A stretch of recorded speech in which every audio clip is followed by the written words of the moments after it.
문재인 정부가 이런 상황에서 출발한 겁니다. 문재인 정부가 이런 상황에서 출발했다는 것을 여러분들이 잊지 말으셔야 되는 겁니다. 문재인 정부는 기본적으로 소득주도 성장을 내세우고 출발했죠. 소득주도 성장은 별게 아닙니다.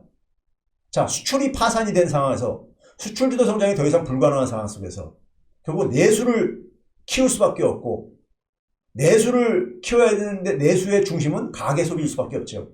가계일 수밖에 없습니다. 가계가 소비를 해야지만 기업도 투자를 할 수가 있는 거니까요. 가계 소비를 하는 주축은 누구냐? 서민들입니다. 고소득자들은 소비를 할 만큼 충분한 소득이 뒷받침되기 때문에 서민들의 소득을 강화시켜줘야지만이 가계 소비가 증가할 수밖에 없는 거잖아요. 그 내용이 바로 소득주도 성장 전략입니다. 이거는 경제학이 모르더라도 상식적인 하나의 전략입니다. 자연스러운 하나의 전략이었던 거죠. 자, 집권 당시의 상황을 보게 되면요, 수출주도 성장과 부채주도 성장이 파산한 상황 속에서 문재인 정부는 소득주도 성장을 선택할 수밖에 없었다는 얘기인 겁니다. 그리고 인구 구조가 굉장히 나빠지고 있었습니다. 뒤에서 소개하겠지만요. 그래서 저는 그 당시 상황을 우리가 살고 있는 마을 위에 뚝을 짓고 물이 범람하지 않도록 살고 있었는데 뚝이 무너져서 마을에 물이 범람하는 상황이었습니다. 그럼 물에 빠져서 생명의 위기를 겪는 사람들을 생명을 구해내야 되겠죠. 그게 공정경제입니다. 소득주도 성장의 양축은 공정경제와 혁신성장이잖아요. 뚝을 재건하는 게 혁신성장입니다. 자, 이걸 이제 지금부터 좀 보도록 하겠습니다. 인구가 어떻게 변했느냐?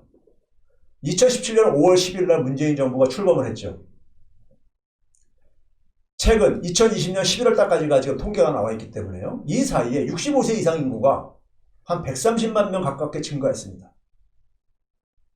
이분들 중에 한 43%가 빈곤층으로 전락합니다.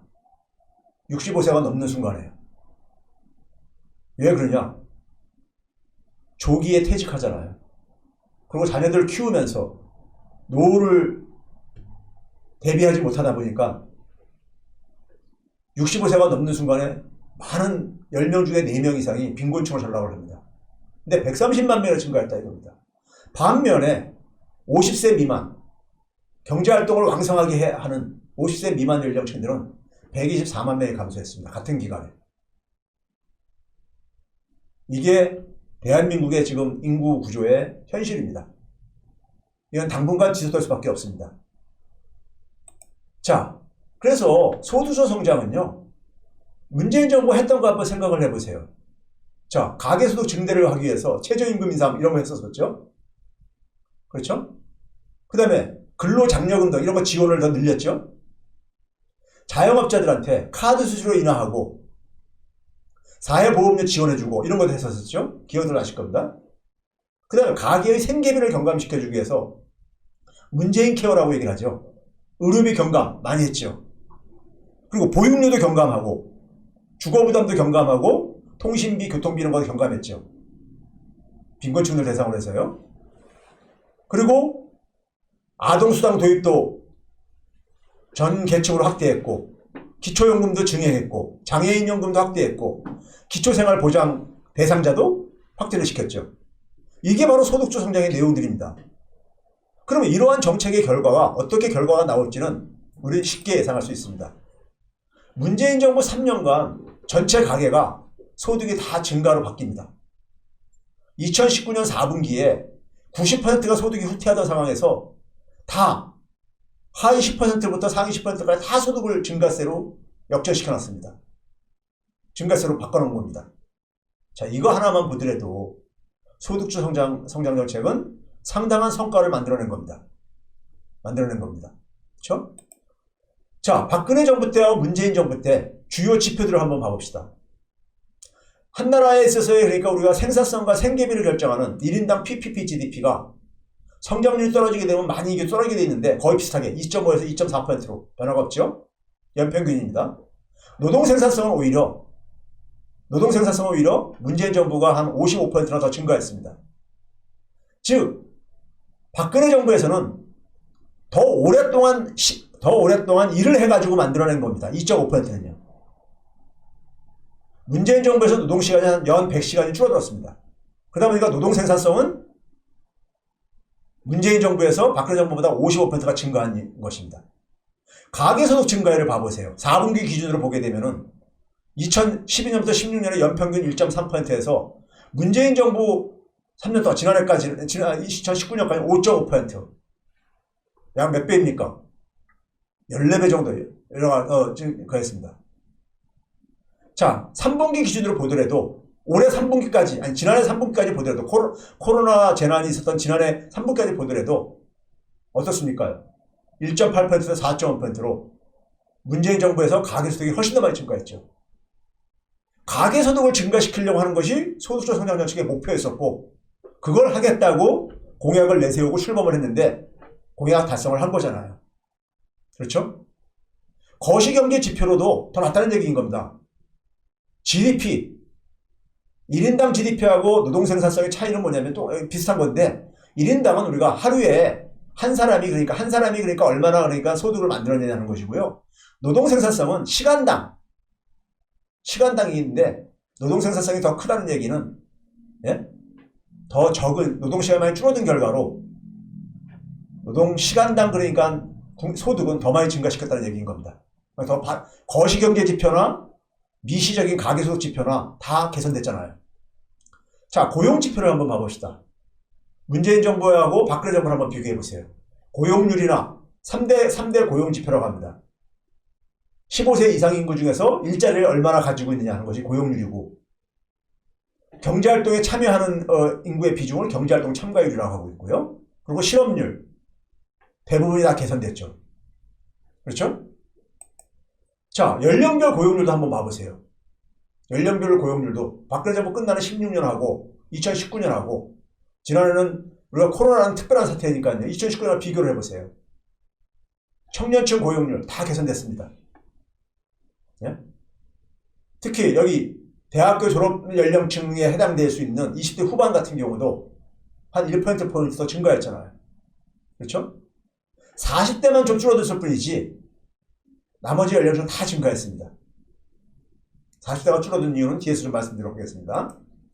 자, 지난해 코로나 사태에서 고용률을 객관적으로 국제 비교를 해봅시다. 선진국가에서 경제가 가장 좋다는 미국하고 비교를 해본 겁니다. 고용률 한국 60.7%, 미국 57.3%, 3%포인트 이상 차이가 더 높습니다. 경제활동 참가율 우리가 한 1.3%포인트 더 높죠. 실업률도 우리가 한 절반뿐이 안 되잖아요. 실업률이 다 반영을 못하는 것기 때문에 고용률까지 같이 소개를 한 겁니다. 그러니까 우리가 지난해 OECD 국가에서 성장률을 지금 1위로 할 거로 예상되는 이유가 바로 여기에 있습니다. 자, 그 다음에 우리 경제에서 가장 우리가 고질병이 뭡니까? 양극화잖아요. 심지어 박근혜 정부에서도 경제 민주화를 하겠다고 했었잖아요. 근데 우리가 소득 분배 지표를 여기 몇 가지 소개를 했습니다. 진위계수라는 것은 0과 1의 값입니다. 0에 가까울수록 평등한 거고 1에 가까울수록 불평등한 겁니다. 떨어졌잖아요. 진위계수요. 문재인 정부에서요. 그 다음에 우리가 하위 20%하고 상위 20%하고 소득이 몇 배 차이 나는지를 비교하는 게 있습니다. 박근혜 정부 때 한 7배 됐던 것을 6.25배까지 낮췄습니다. 그 다음에 빈곤율을 우리가 얘기할 수 있습니다. 중위소득의 50%도 안 되는 소득계층들이 몇 퍼센트나 되느냐. 이것도 1.3%포인트나 낮췄죠. 특히 노년층 빈곤율도 낮췄죠. 저임금 노동자 비중이 우리나라가 OECD에서 악명 높을 정도로 많은 나라입니다. 저임금 노동자라는 것이 중위가, 중간 임금의 3분의 2도 안 되는 노동자들의 임금인데 처음으로 20% 밑으로 떨어뜨렸습니다. 90년대 이후에 항상 20%를 넘어섰는데 20% 밑으로 떨어뜨렸습니다. 자, 가계소득도 증가하고 경제의 생산성도 높아지고 고용지표도 개선되고 소득분배도 개선되고 이것 말고 더 중요한 경제지표가 뭐가 있을까요? 그렇죠? 자, 그럼에도 불구하고 보수 언론들에서는 뭐라고 했습니까? 재정을 투입을 해가지고 재정을 투입해가지고 만든 거다. 뭐 이런 식의 공격을 했죠. 자, 우리가 자본주의는 기본적으로 어떤 경제입니까? 자본주의는 시장에다가 맡기는, 경제 운영을 가능한 한 시장에다 맡기는 경제 체제입니다. 시장은 장점도 있지만 단점도 있죠. 단점 중에 대표적인 것이 불평등을 만들어내는 겁니다. 불평등이 지나치면은 자본주의 체제는 지속이 불가능합니다. 그래서 보수적인 경제학자들조차, 경제학 교과서예요, 정부가 재정을 활용해서 소득재 분배를 개선해야 된다고 얘기를 하고 있습니다. 누진세를 도입을 하고, 즉 부자나 고소득자한테 세금을 더 많이 걷고 그걸로 빈곤층한테 지원을 해줘가지고 소득 분배를 개선해야 된다고 얘기를 하고 있습니다. 자본주의 신봉자들조차도요. 자, 우리 진위 개수를 정부가 개입을 해가지고 16%까지 올렸습니다. 여전히 OECD 평균 26%보다 10%가 낮은 수준입니다.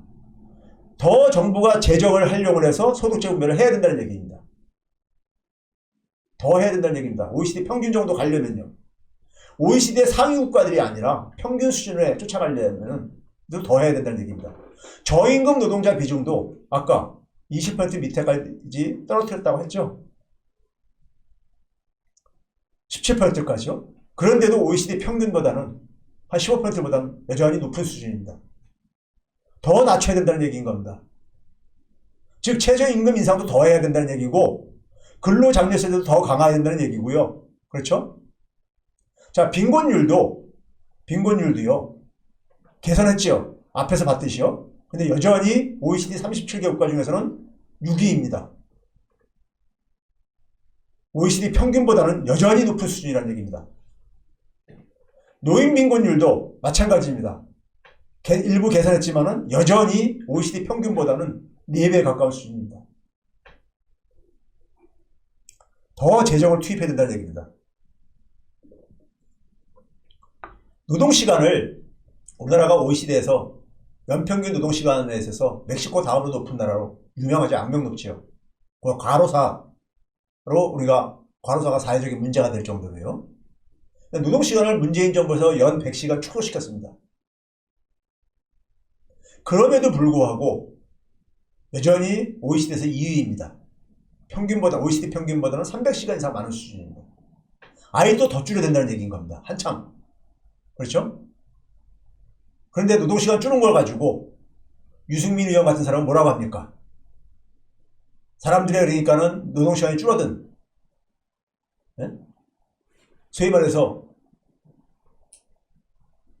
근로시간이 작은 일자리가만 늘었다, 이런 식으로 오도를 했습니다. 되게 노동시간이 축소가 된 것은 풀타임 노동자들에서 노동시간이 줄는 결과인 겁니다. 근로시간 단축이 도입되면서요. 자, 이게 그겁니다. 진위 개수를 계산했음에도 불구하고 OECD 평균이 26%보다 낮다는 얘기인 거고요. 앞에서 설명드린요. 저임금 노동자 비율도 1990년대부터 계속 20% 넘었었잖아요. 이걸 문재인 정부에서 17% 낮췄던 거예요. 그런데 OECD 평균보다 여전히 높다는 얘기죠. 사회 전체의 빈곤율도 낮췄지요. 낮췄는데 16.3% 낮췄지만은 여전히 한 5% 정도 여전히 높다는 얘기입니다. 5%포인트 정도. OECD 평균보다도요.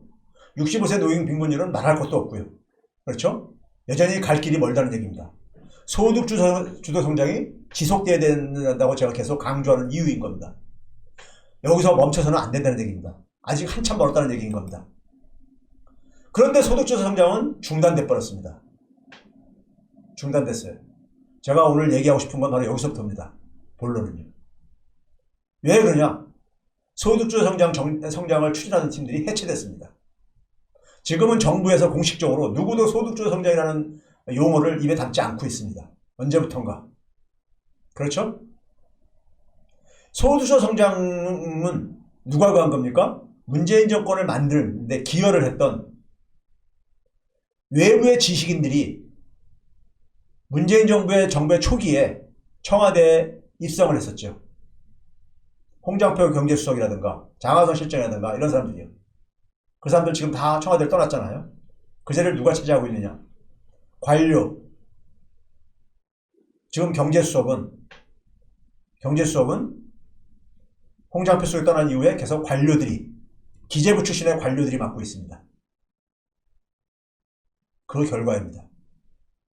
최저임금 인상률이 문재인 정부가 출범하고 나서 2018년과 19년도에 두 자릿수로 인상을 했었죠. 그러다가 지난해부터 사실상 거의 중단을 해버렸죠. 4년간 연평균 7.7%가 오른 겁니다. 박근혜 때 연평균 7.4%였습니다. 거의 비슷해졌죠. 내년 인상률이 7% 훨씬 미달할 겁니다. 그러면 역전될 가능성까지 심지어 존재한다는 얘기입니다. 최저임금 가지고 얼마나 공격을 받았습니까? 그런데 박근혜 정부 때보다 연평균 임금 증가율이, 최저임금 증가율이 더 낮아질 가능성이 지금 높다는 얘기인 겁니다. 이런 역설이 지금 벌어지고 있다는 얘기입니다. 관료들이 청와대를 장악하면서 생긴 일입니다. 주 52시간 노동유예, 주 52시간 노동시간 단축, 이것도 우리 사회의 과로사 문제 이런 것 때문에 앞에서 소개했듯이 최장 근로시간 때문에 과로사로 죽는 일이 많다 보니까 됐던 거잖아요. 그런데 이것도 중견기업과 소기업들에 대해서 유예를 하고 했던 이유가 있죠. 중대재해법 오늘 통과시켰죠. 5인 미만 사업장 제외를 하고 벌금 같은 경우도 보시게 되니까 오늘 이탄희 의원이 얘기를 들어보니까는 사람 목숨 값이 최대한 450만 원뿐이 안 된답니다. 죽었을 때. 네? 이 부분을 이탄희 의원이 제안한 법안에는 이걸 강화시키는 법안을 했는데 이 법안이 이런 내용들이 다 빠졌습니다. 다 이렇게 후퇴한 거죠. 자, 이건 뭐냐면요. 우리가 단위노동비용이라는 게 있습니다. 전문가들한테 굉장히 중요한 하나의 단어입니다. 이게 뭐냐면요. 상품 하나를 만드는 데 필요한 인건비입니다. 기업들이 굉장히 중요시 여기죠.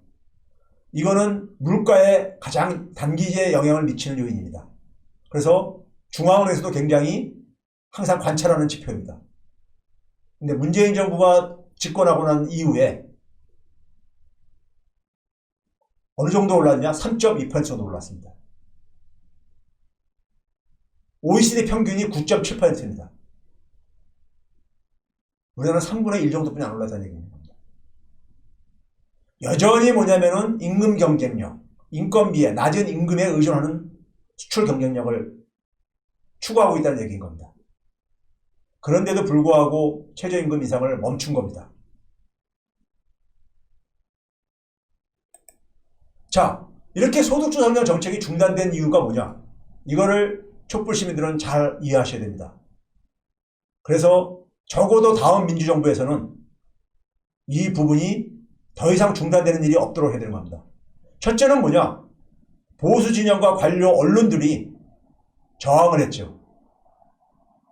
그 돈들을 서민들한테 쓰는 것을, 국가의 재정을 서민들한테 쓰는 것을 저들은 싫어합니다. 기업들한테 쓸 때는 군소리 한마디 안 합니다. 더 쓰라고 합니다. 이명박 박근혜 때 조선일보, 중앙일보 보도를 한번 봐보세요. 부족하다고 얘기를 합니다. 관료들도 마찬가지로 똑같은 모습을 보여주고 있잖아요. 재정을 굉장히 보수적으로 사용을 합니다. 기업들이나 자신들을 위해서 쓸 때는 더 쓰라고 하고 있고, 국민들, 이 재정은 누구 겁니까? 국민들의 것이에요. 국민들을 위해서 쓰는, 대다수 국민들을 위해서 쓰는 것에 대해서는 저항을 하고 있는 겁니다. 국가 부채가, 국가가 망할 것처럼 얘기를 하고 앉아있죠. 또 하나는 뭐냐? 우리나라는 장시간 저임금 노동에 의존하는 대규모 사업장이 존재합니다. 왜 그러냐면요. 앞에서도 얘기했잖아요. 수출에 의존하다 보니까 인건비에 의존하는 인건비 경쟁력을 가지고 수출을 하다 보니까는 장시간 노동시키면서 저임금에 노동하는 이런 사업장들이 굉장히 수명을 계속 연장시켜 왔던 겁니다. 이들이 그러니까는 임금 올린다 그러니까는 당연히 저항할 수밖에 없고, 근로시간 단축한다 그러니까 자연히 그러니까는 저항할 수밖에 없죠. 그렇죠? 이 부분을, 이 산업 재편을 해야 되는데 이 부분을 못 해낸 겁니다. 이 부분이 문재인 정부의 혁신 성장과 관련된 겁니다. 자, 그 부분은 좀 뒤에 다시 말씀드리도록 할게요. 또 하나는 뭐냐면요.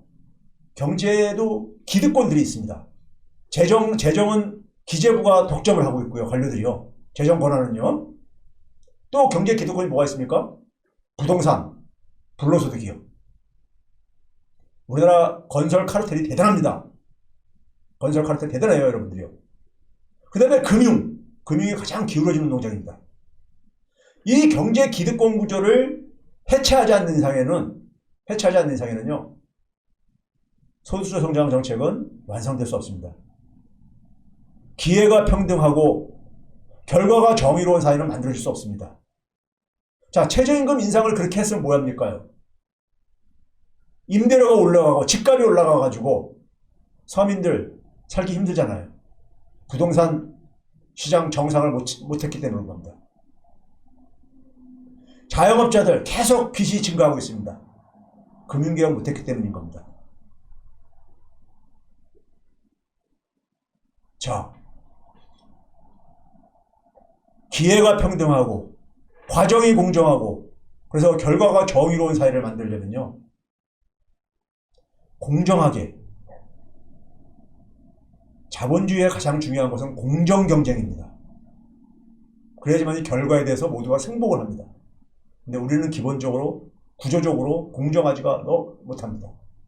부동산 시장이 공정하지 못하고 금융시장이 공정하지 못하고 노동시장이 공정하지 못하고 재정도 국가가 운영하는 재정도 공정하지 못하고 이 기득권 구조들을 타파하지 못했기 때문에 넘어서지 못했기 때문인 겁니다.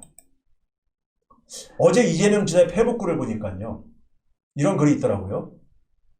노무현 대통령이 남기신 책이 있죠. 진보의 미래라고요. 저도 읽어봤지만은 거기에 이제 이런 얘기합니다. 노무현 대통령이 무슨 얘기를 했냐면요.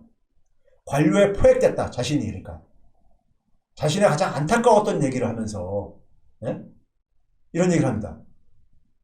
즉, 그 당시도 노무현 정부에서도 재정을 사용하는 것에 대해서 딴지를 걸었죠. 관료들이요. 이게 노무현 대통령이 서술한 얘기입니다. 이거 하나는 내가 좀 잘못했어요. 대통령도 시인한. 내가 잘못했던 거는 오히려 예산을 가져오면 색연필 들고 사회정책, 지출. 이게 뭐냐, 사회보장이죠. 사회보장비 지출 더 인상하라 하고, 그래서 쫙 거버리고, 여기에 그러니까는 숫자를 맞춰가지고 더 예산 책정하라고 했어야 하는데, 지금 생각해보면 그렇다는 얘기입니다. 대통령 물러나고 나보니까. 그렇게 무식하게 했어야 되는데, 바보같이 해가지고, 관료들한테 잘 끌려가지고, 이걸 후회하고 있는 이런 얘기가 내용에 있습니다. 그러면서 시대의 기원으로, 시대가 요구하는 게 뭐였었습니까? 양극화 해소. 촛불 시민들이 당시에 이 시민들을 믿고 국민들을 믿고 이 관료주를 극복해야 한다는 이런 말을 남겼어요. 이거 못해내면요. 우리 사회 공정한 사회는 만들 수 없습니다. 자, 우리가 지난해 이게 OECD에서 12월 달에 발표한 겁니다. 12월 달에 디셈버 2020라고 되어 있잖아요. 성장률이 우리나라가 1등 할 걸로 예상되고 있습니다. 지난해요. 재정을 가장 적게 썼어요. 가장 적게 쓰고 국가 부채도 가장 적게 증가했습니다. 그런데 재정 걱정하는 타령을 하고 앉아있습니다. 국가 망할 얘기를 퍼붓고 앉아있습니다. 돈 쓰지 말라 이거죠. 국민들한테는 돈 쓰지 말라는 얘기인 겁니다. 재벌 기업들한테 쓰는 거는 외환위기 때 재벌 기업들한테 공적 자금 투입한 수백조 원 중에 아직도 수십조 원이 아직 회수가 안 됐는데 그에 대해서는 아무 말도 안 합니다. 자, 우리나라 소기업 사업장이요. 굉장히 많습니다. 박근혜 정부 말 때 2016년에 소기업장 한 10인 미만, 저 물레동 같은 데 가게 되면요. 뿌리산업에 종사하는 10인 안팎의 이런 소사업장들이 많습니다.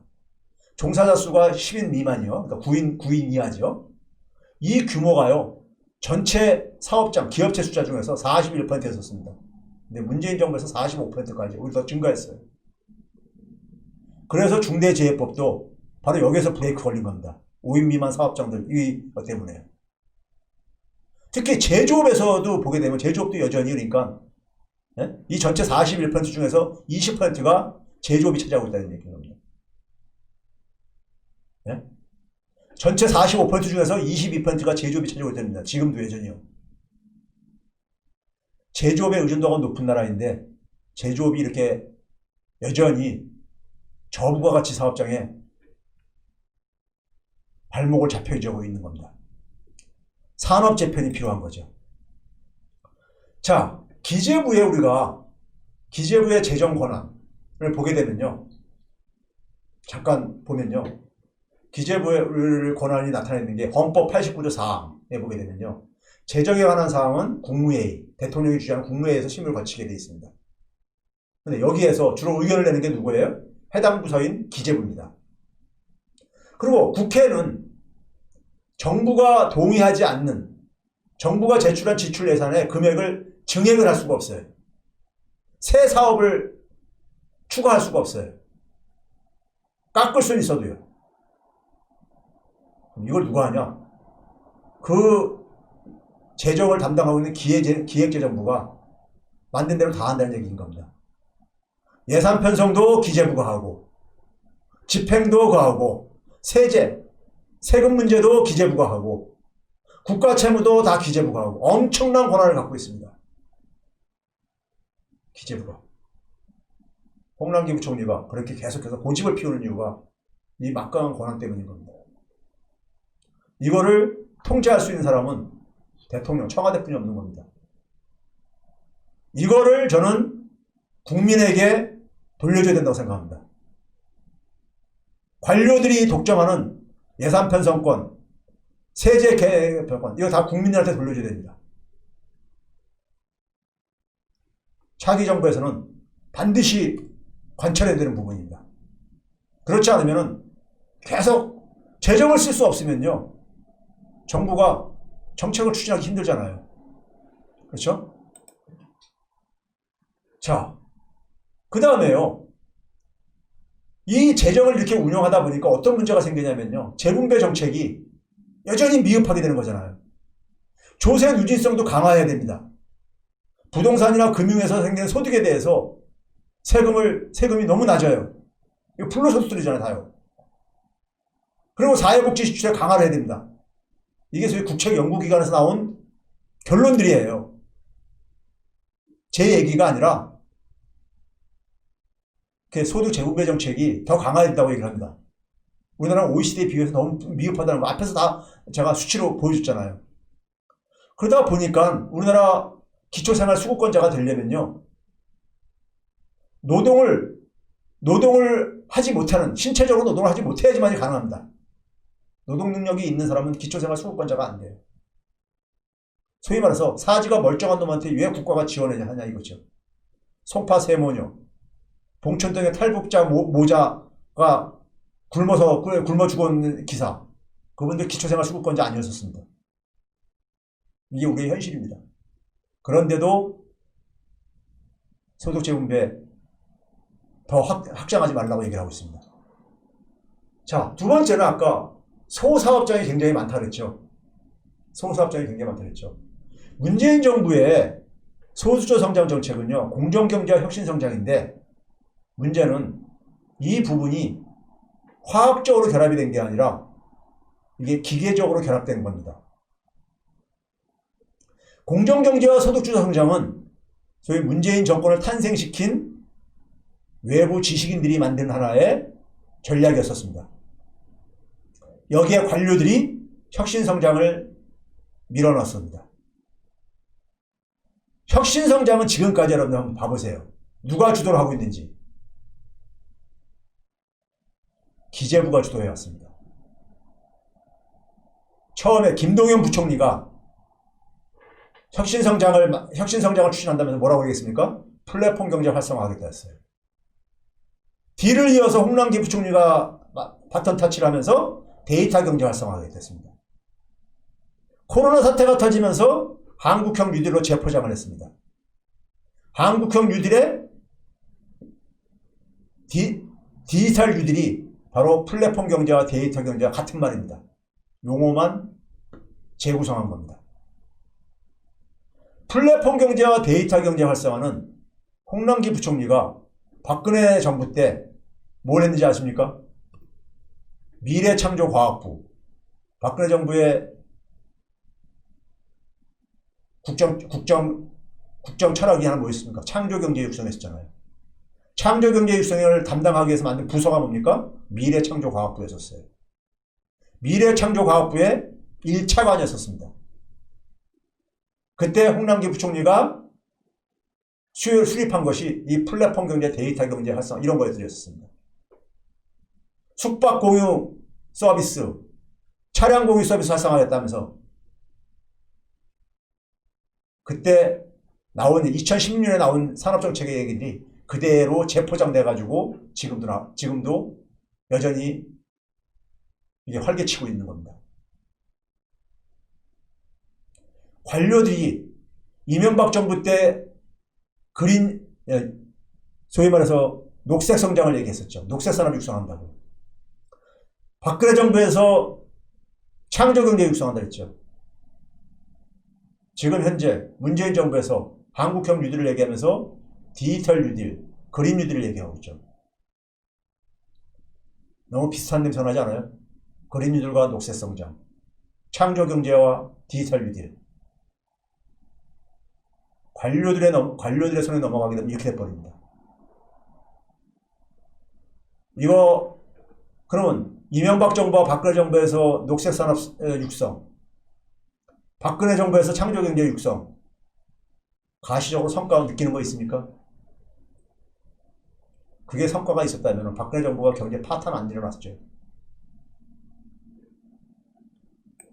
자, 그 결과가 한번 봐보세요. 우리나라의 제조업의 3대 주력 산업이 있습니다. 자동차, 조선, 반도체입니다. 1990년대 중반부터 지금까지 계속해서 3대 주력 산업들입니다. 선박 수출액이 2011년에 정점 찍고 최근에 우리가 중국을 따라잡았다 하더라도 계속해서 2020년 11월 달까지인데요. 12월 달까지 안 나왔기, 집계가 안 됐기 때문에 계속 하락하고 있죠. 왜 그러냐?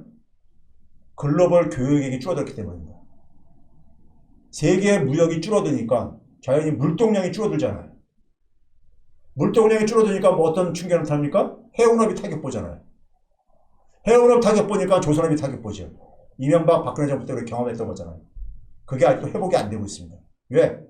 글로벌 교역액이 살아날 가능성이, 과거 금융위기 이전 상태로 돌아갈 가능성이 없어 보이거든요. 당분간은요. 자동차 산업 봐보세요. 한국 자동차 수출량 2012년에 정점 찍고 계속 하락하고 있고요. 자동차 생산량 2015년에 정점 찍고 계속 하락하고 있고요. 그렇죠? 이 현대 기아차의 미국 현지 판매 실적이고요. 현대 기아차의 중국 현지 판매 실적이고요. 그렇죠? 왜 그러냐? 세계 자동차 시장이 2018년도에 이미 포화 상태에 도달했습니다. 왜 그러냐? 선진국가의 도시에 살고 있는, 대도시에 살고 있는 젊은이들은 차량 소유 안 하려고 해요. 왜? 차량 공유 서비스가 너무 발달했고 그렇기 때문에. 자동차 산업의 지각 개편이 일어나고 있는 겁니다. 자, 총 수출액 봐보세요. 총 수출 한번 봐보세요. 지난해 수출액이 5,129억 달러, 한 5,130억 달러 정도 됐습니다. 2011년도가 5,552억 달러였었어요. 10년 전 수준으로 돌아간 거 아닙니까? 2017년, 18년에 잠깐 올라갔었어요. 이 반도체 특수 때문에. 즉 2012년부터 18년 사이에 수출액이 570억 달러가 증가했는데 반도체가 706억 달러가 증가했습니다. 반도체가 이만큼 안 증가했으면 이것도 17년, 18년도 하락했다는 얘기인 겁니다. 지금 우리나라는 유일하게 남은 게 반도체입니다. 반도체 경기가 좋을 때는 수출액이 반짝 올라갔다가 반도체 수출액이 떨어지니까 2019년에 다시 또 이렇게 주저앉게 되는, 이게 우리나라의 지금 산업계의 현실입니다. 이거를 산업 재편을 하는 것이 바로 문재인 정부에서 혁신 성장인데, 이걸 관료들이 플랫폼이 무슨 뜻인지도 모르면서 플랫폼 경제 활성화를 얘기를 하고 있고요. 예?